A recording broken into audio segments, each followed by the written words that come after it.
Welcome to a video from thedigital-lifestyle.com, and in this video we're going to have a look at the Acer Iconia 7-inch Android tablet.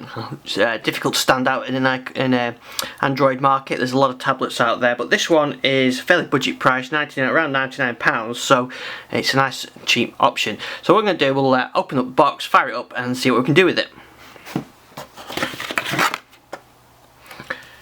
So here's the tablet. In the box you get the tablet and a charger, which is micro USB. Okay, so here's the tablet. I've just signed in with my Google account and a nice clear bright screen, nice colours on there.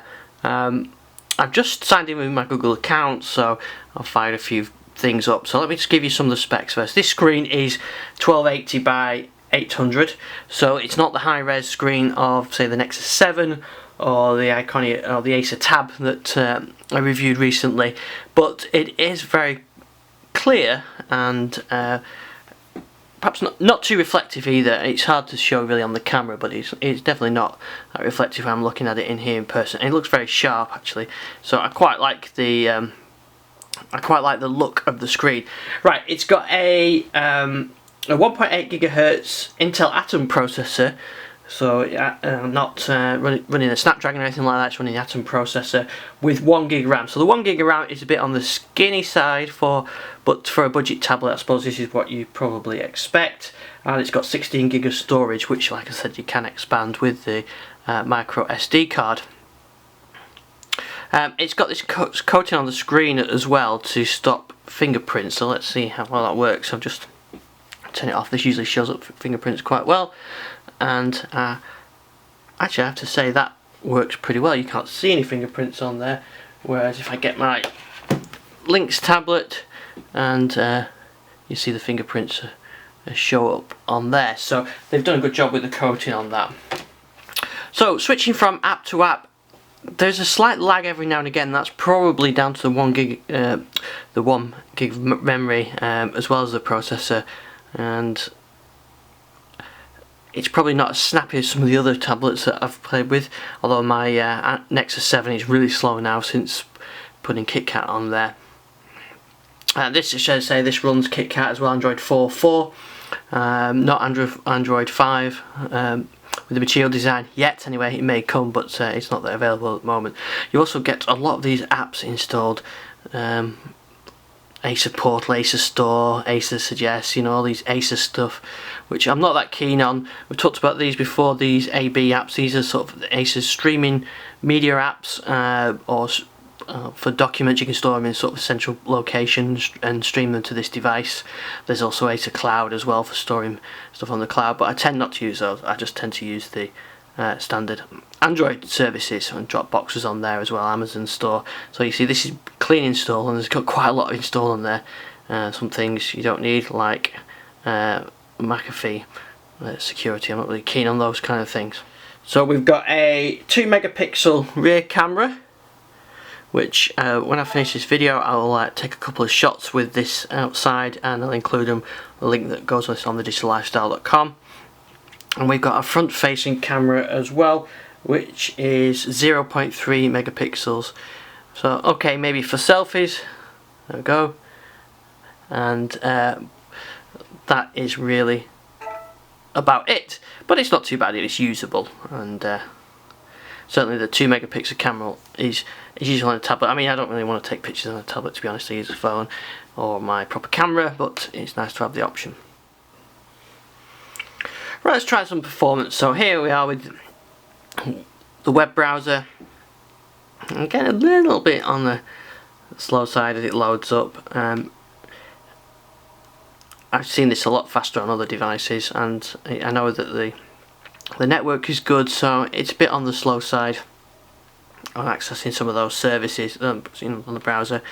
But once you're there, it's okay. I think that the kind of things you would use this for is really for browsing, consuming media, and it's okay for that. Just a little bit on the slow side as it opens up.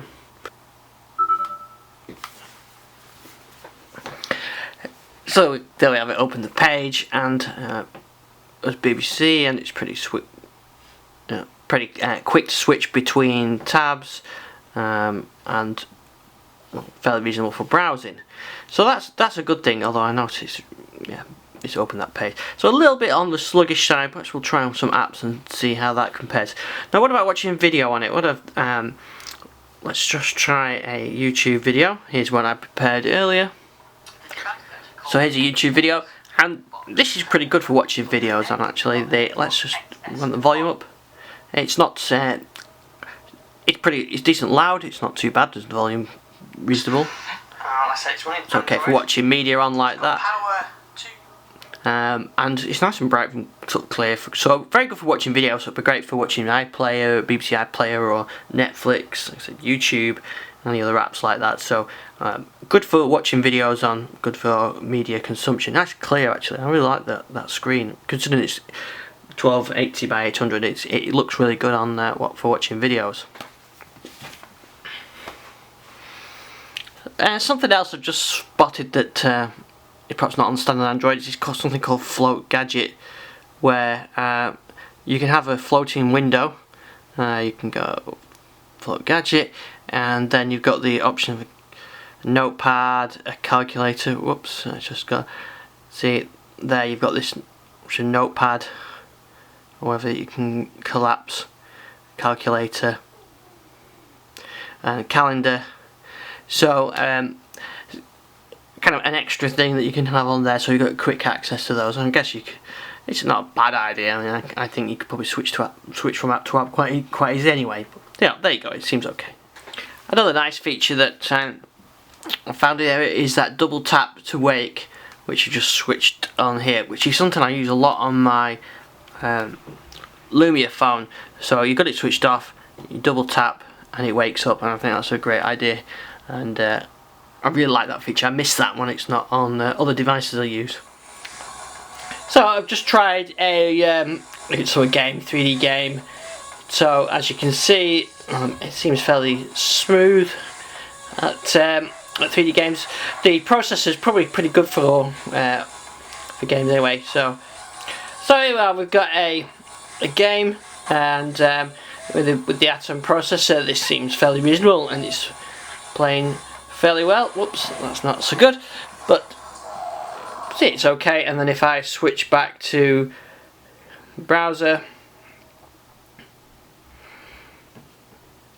see there is a bit of lag on there, but it's loaded now. So the performance on the side of it is quite good. So overall, I quite like this. I tend to use Windows tablets at the moment, but if you want an Android tablet, this is a good option at 99 quid. It's not expensive.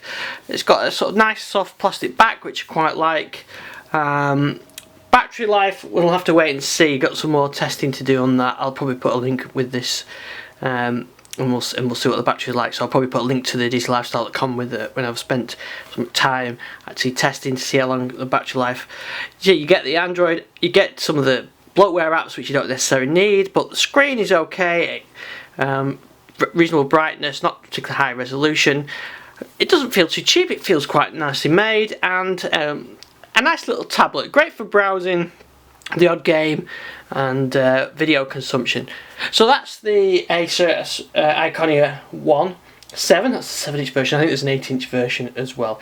Anyway, thanks for watching this video, and like I said, we'll include a link to the written review on the DaisyLifestyle.com.